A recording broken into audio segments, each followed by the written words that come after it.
Halo, jadi materi saya yaitu pengembangan kurikulum. Sebelum itu, perkenalkan nama saya Muhammad Dimas Putra W. Adrian dengan NIM 2314062387 dari kelas C14. Materi yang pertama yaitu pengertian pengembangan kurikulum. Pengembangan kurikulum adalah proses sistematis dan berkelanjutan untuk merancang, mengembangkan, menjalankan, mengevaluasi, dan merevisi kurikulum agar tetap relevan, efektif, dan berkualitas. Proses ini melibatkan berbagai pihak, seperti pendidik, pakar pendidikan, dan pemangku kepentingan lainnya yang bekerja sama untuk mencapai tujuan pendidikan yang telah ditetapkan. Materi selanjutnya yaitu tujuan pengembangan kurikulum. Ada beberapa tujuan utama dalam pengembangan kurikulum.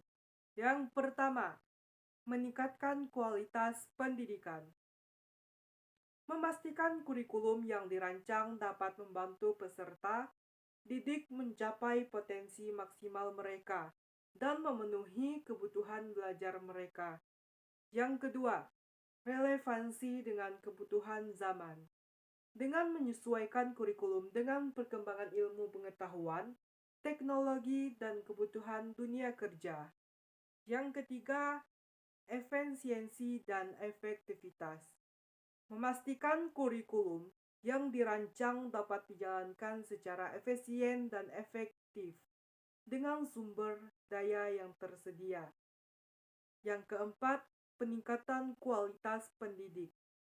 Mempersiap pendidik dengan kompetensi dan pengetahuan yang memadai untuk mengimplementasikan kurikulum.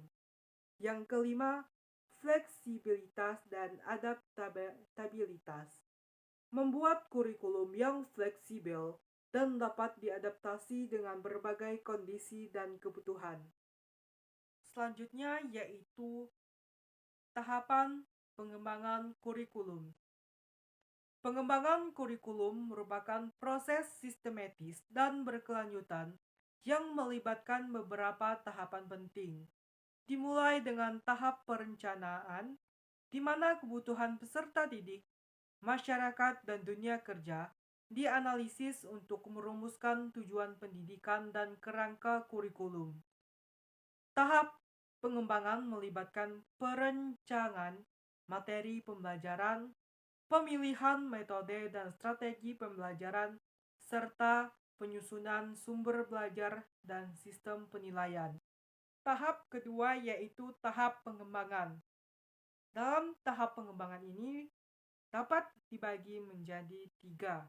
Yang pertama, merancang materi pembelajaran dengan memilih dan menyusun materi pembelajaran yang relevan, akurat, dan menarik bagi peserta didik. Yang kedua, memilih metode dan strategi pembelajaran dengan menentukan metode dan strategi pembelajaran yang efektif untuk mencapai tujuan pendidikan.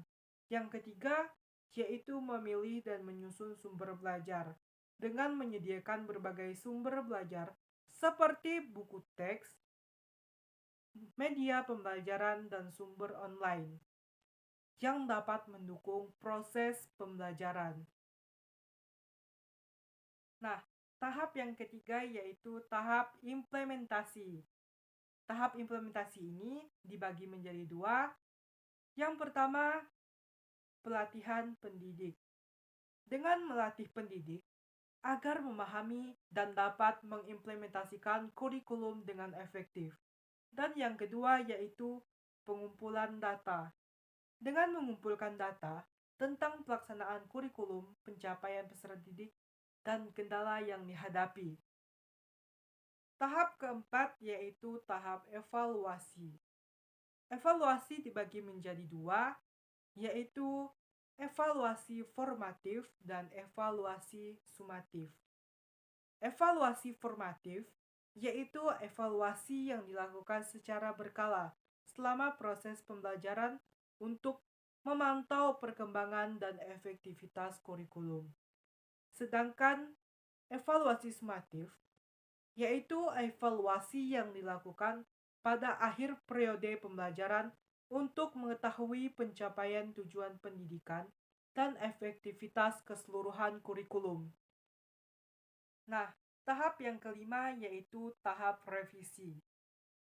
Tahap revisi dibagi menjadi 3, yaitu yang pertama analisis data.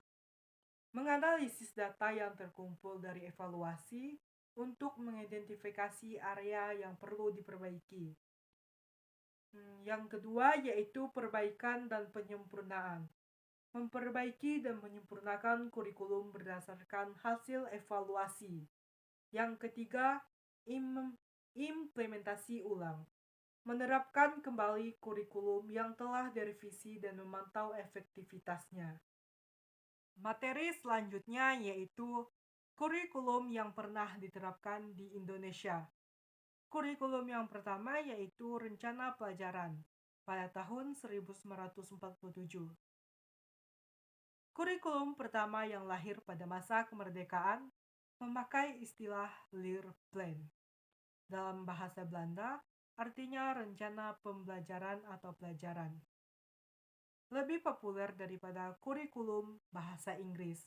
Awalnya, pada tahun 1947, kurikulum saat itu diberi nama Rencana Pelajaran 1947. Kurikulum yang kedua yaitu kurikulum Rencana Pendidikan pada tahun 1964. Kurikulum ini masih sama dengan kurikulum sebelumnya, yaitu Rencana Pelajaran 1947. Penyelenggaraan kurikulum 1964 mengubah penilaian di rapor bagi kelas 1 dan 2 yang asalnya berupa skor 10-100 menjadi huruf A, B, C, dan D. Sedangkan bagi kelas 3 hingga 6 tetap menggunakan skor 10-100. Kurikulum yang ketiga yaitu kurikulum sekolah dasar pada tahun 1968.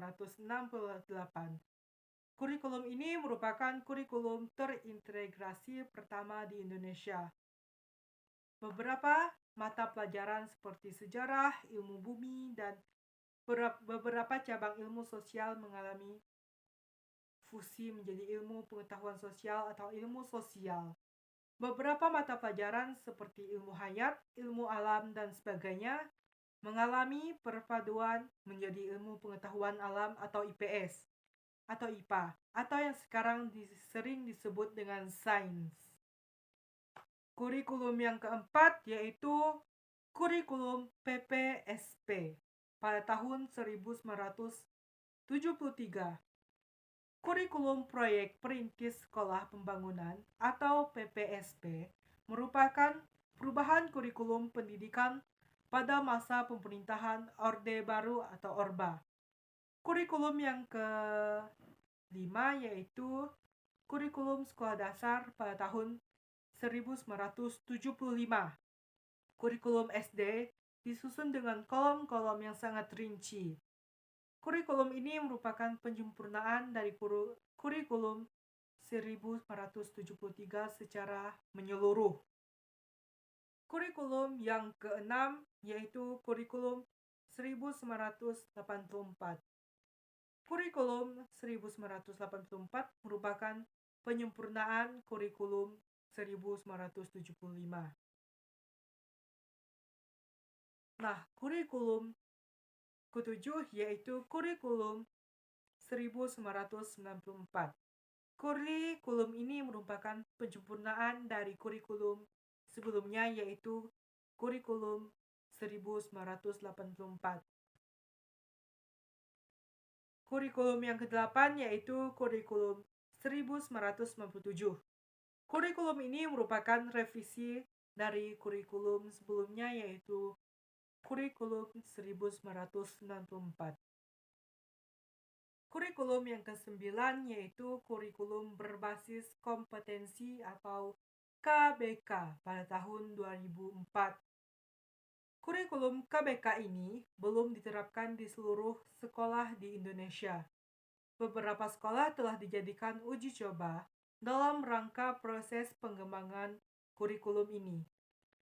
KBK adalah perpaduan antara pengetahuan, keterampilan, nilai, serta sikap yang ditunjukkan dalam kebiasaan berpikir dan bertindak. Kurikulum yang ke-10 yaitu kurikulum tingkat satuan pendidikan atau KTSP pada tahun 2006. KBK sering disebut sebagai jiwa KTSP karena KTSP sesungguhnya telah mengadopsi KBK. Kurikulum ini dikembangkan oleh BSNP atau Badan Standar Nasional Pendidikan.